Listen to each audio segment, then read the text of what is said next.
bozulup döküldüm içime içime. Neler yaşattın, canımı yaktı çok, yine de üzülme.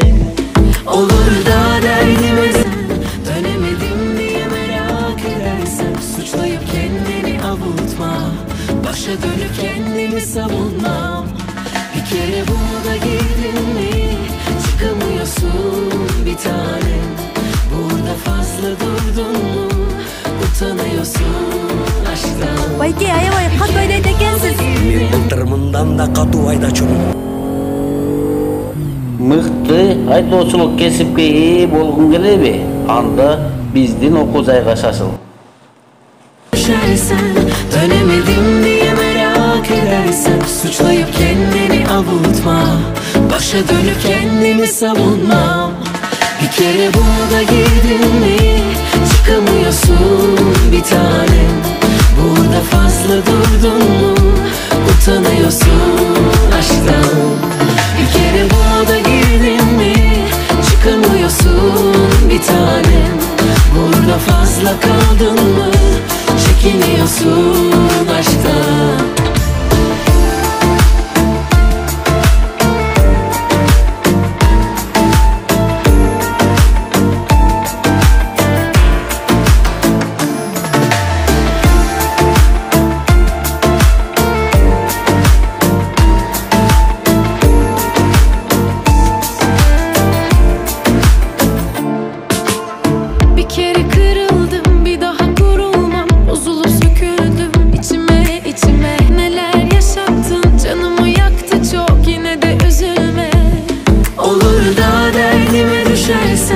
Dönemedim diye merak edersen, suçlayıp kendini avutma, başa dönüp kendimi savunmam.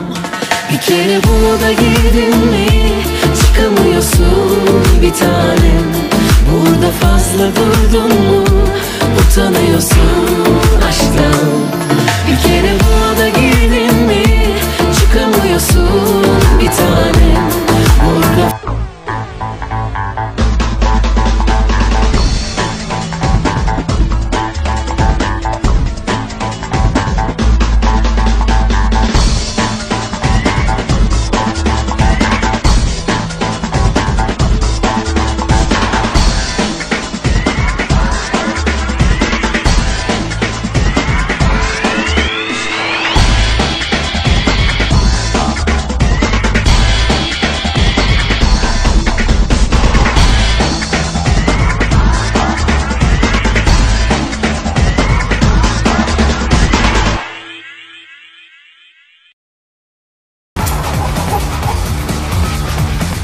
Жашоодо көптөгөн кесиптер кездешет. Алардын ар бири кызыктуу жана ардактуу. Бирок бүгүнкү күндө ширетүүчү адистигине болгон талаптар жана муктаждыктар жылдан жылга өсүүдө. Анткени бул кесип өндүрүштүн өсүп жаткандыгына пропорционалдуу. Ширетүү бул электродду токко кошуп, темирлерди бири-бирине бириктирүү. Бул үчүн атайын ширетүүчү аппарат, электр кубаты жана электрод керектелет. Азыр курулуш объектилерди, ири көпүрөлөрдү, кооз тосмолорду, унааларды жана башка техниканын баардык түрлөрүн ширетүүсүз элестетүү мүмкүн эмес. Ансыз курулуш иштери жүрбөйт. Эгерде биз шаарга көз салып карап көрсөк, бат эле байкоого болот. Ширетүүнүн билинбеген эмгеги масштабдуу жана чындыгында алмаштырылгыс. Ширетүү кесиби 19-кылымдын башында пайда болгон. Тактап айтканда 1802-жылы орус академиги Василий Петров электр ширетүү эффектисин ачкан. Ал өзүнүн тажрыйбасына таянып, электр ширетүүнүн жардамы менен темирди эритсе боло тургандыгын көрсөткөн. Петровдун ачкан ачылышы ал жылдары анча мааниге ээ болгон эмес. Болгону 1880-жылы электротехника тармагында иш алып барып жүргөн Николай Бенардас ширетүүнүн негизги автоматтык жана жарым автоматтык, түз жана кыйыр түрлөрүн практикалык жүздө колдонгон.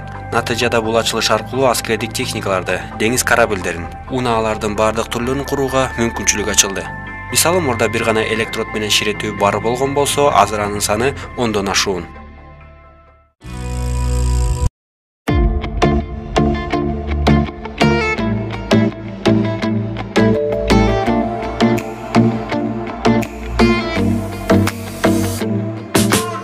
Bir kere kırıldım, bir daha koruma, bozulup döküldüm içime içime. Neler yaşattın, canımı yaktı çok, yine de üzülme.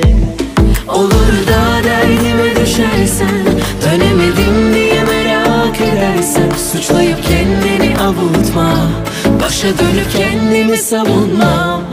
Bir kere buna da girdin mi çıkamıyorsun bir tanem. Burada fazla durdun mu utanıyorsun aşktan. Bir kere buna da girdin mi çıkamıyorsun bir tanem. Burada fazla kaldın mı çekiniyorsun aşktan.